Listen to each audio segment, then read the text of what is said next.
കർണാടക ഉപമുഖ്യമന്ത്രി ഡി.കെ. ശിവകുമാറിന്റെ മൃഗബലി ആരോപണം തള്ളി ടി.കെ. ദേവസ്വം. തളിപ്പറമ്പ് രാജരാജേശ്വരി ക്ഷേത്രത്തിലോ സമീപ ക്ഷേത്രങ്ങളിലോ മൃഗബലിയില്ല. വിവാദത്തിലേക്ക് ക്ഷേത്രത്തിന്റെ പേര് വലിച്ചിഴച്ചത് ഖേദകരമെന്നും ദേവസ്വത്തിന്റെ പ്രതികരണം. കർണാടക ഉപമുഖ്യമന്ത്രി ഡി.കെ. ശിവകുമാറിന്റെ ഈ പ്രസ്താവന ശരിക്ക് 100% സത്യവിരുദ്ധമാണ്. രാജരാജേശ്വരി ക്ഷേത്രത്തിൽ അങ്ങനെ ഒരു ശത്രുസംഹാര പൂജ അവിടെ ഇല്ല.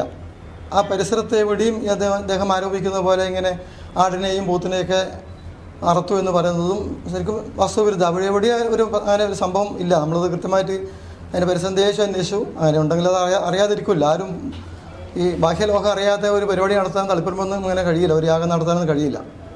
അപ്പോൾ തീർത്തും നിരാശാജനകമായ ഒരു പ്രസ്താവനയായിപ്പോയി. സജോ ദേവസ്യ കണ്ണൂരിൽ നിന്ന് ചേരുന്നുണ്ട്. സജോ, കേരളത്തെ പറ്റി വലിയ ഒരു അപവാദമാണ് ഡി.കെ. ശിവകുമാർ പറഞ്ഞത്. അദ്ദേഹം പറഞ്ഞതനുസരിച്ചുള്ള അദ്ദേഹത്തിനുള്ള മറുപടിയാണ് ഇപ്പോൾ ദേവസ്വം ഭാരവാഹിയുടെ ഭാഗത്തുനിന്ന് ഉണ്ടായിരിക്കുന്നത്. കണ്ണൂരിലോ മറ്റ് സമീപ പ്രദേശങ്ങളിലോ ഇത്തരത്തിലൊരു പൂജ നടന്നതായി അറിയുകയുമില്ല. എന്താണ് നമുക്ക് ലഭിക്കുന്ന വിവരം? ഇക്കാര്യത്തിൽ കർണാടക ഉപമുഖ്യമന്ത്രി ഡി.കെ. ശിവകുമാർ അദ്ദേഹത്തിന്റെ പ്രസ് മീറ്റിനിടയിൽ പരാമർശിച്ചത് രാജരാജേശ്വരി ക്ഷേത്രത്തെക്കുറിച്ച് ഒരു പരാമർശം ഉണ്ടായിരുന്നു. തളിപ്പറമ്പിലെ പ്രധാനപ്പെട്ട ഒരു ആരാധനാലയവും ക്ഷേത്രവുമാണ്.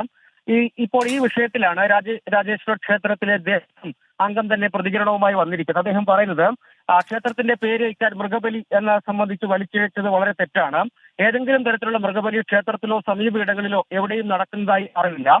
ഏതെങ്കിലും യാഗം നടക്കുന്നുണ്ടെങ്കിൽ തന്നെ അത് രഹസ്യമായി നടത്താൻ കഴിയുകയില്ല.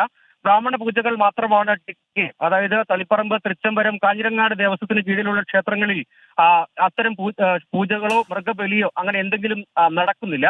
അതുകൊണ്ട് അദ്ദേഹത്തിന്റെ പരാമർശം നിരാശാജനകമാണ്, തെറ്റിദ്ധാരണ സൃഷ്ടിക്കും എന്നതാണ് അദ്ദേഹം ഒരു പ്രധാനപ്പെട്ട കാര്യമായി കാണേണ്ടത്.